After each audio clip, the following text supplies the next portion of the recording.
La situation macabre qui a prévalu du 29 au 30 au mois de janvier dernier dans le territoire de Songololo, précisément à Kimpese, qui avait terrifié la population en causant la mort des 4 éléments de la police nationale congolaise lors des échauffourées face aux inciviques, en est le sujet qui a amené le commissaire divisionnaire adjoint de la police nationale congolaise, commissariat provincial du Congo central, Kantoubakulu Israël, a réalisé le mercredi 15 mai 2024 une descente au territoire de Songololo. Avec sa suite, question de faire la suivi pour évaluer l'évolution des faits depuis les émeutes jusqu'à l'état actuel.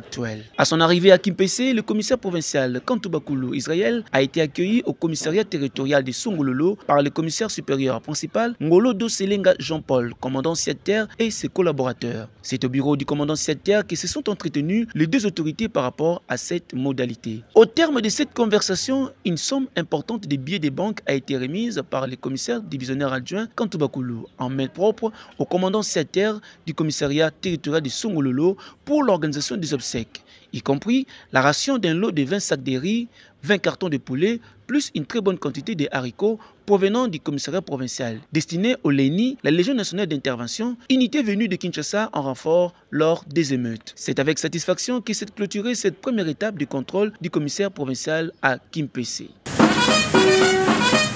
La seconde phase de la visite du commissaire provincial Kantoubakulu à Kimpese a consisté à faire une causerie morale avec les éléments et cadres de la police nationale congolaise et toute la garnison du territoire de Songololo et ceux de l'ENI dans une parade mixte avec quelques éléments des FRDC le jeudi 16 mai 2024 dans la matinée à l'esplanade du bureau secondaire de l'administrateur du territoire de Songololo, communément appelé Tribune. Une façon de se faire entendre à la population de Kimpese venue assister à cette rencontre. Prenant la parole, Israël Kantoubakulu a de prime abord présenté l'administrateur territorial de Songololo à la population, en l'occurrence Évariste Kazadi Mouteba. Puis le commissaire provincial a martelé sur la discipline, la politisation de la police où le commissaire a rappelé aux éléments qu'ils doivent se désengager ou se mettre en dehors des affaires politiques, y compris la mission et le respect de la voie hiérarchique de la police.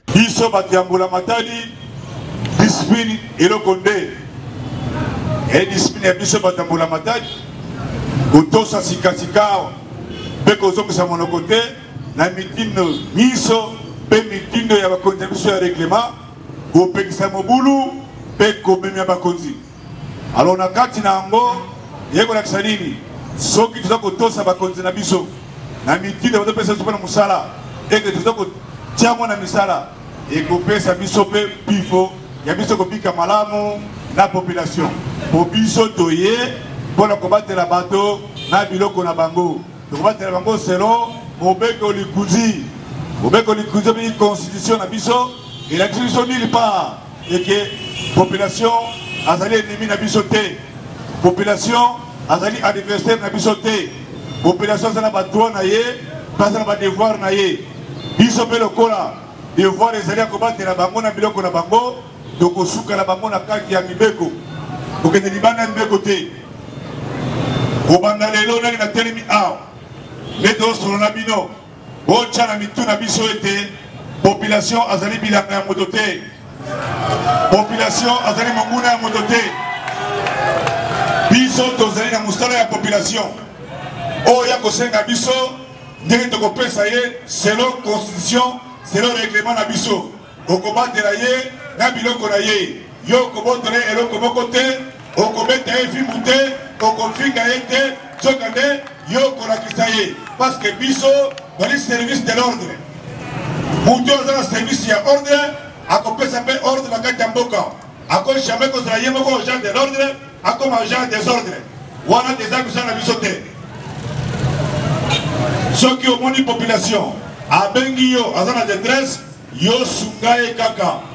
na makoki okozapesi biso soki ekoki te obengi komando yebisi ye voilà awa na quartier tel na avenue tel eza likambo tel okoki otindela ngai bato barenforce mpo kimia ezonga tozoyokana bikila oyo toza nango ya kobenga civile lokola bilanga ya kobeta civile fimbu na miso na bato ya koboya kominimiko boya kotosa civile botika yango. Donc ici, ma policier sikoy. Ce qui population apesi yo information, topé renseignement, ce qui sera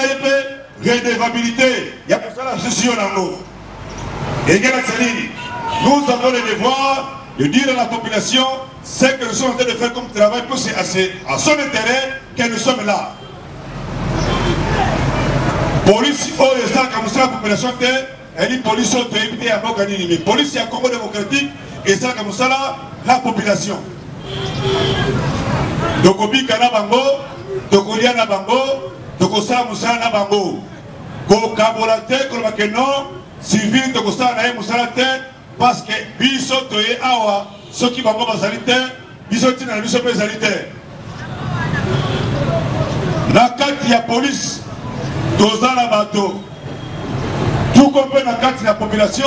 dans la bateau.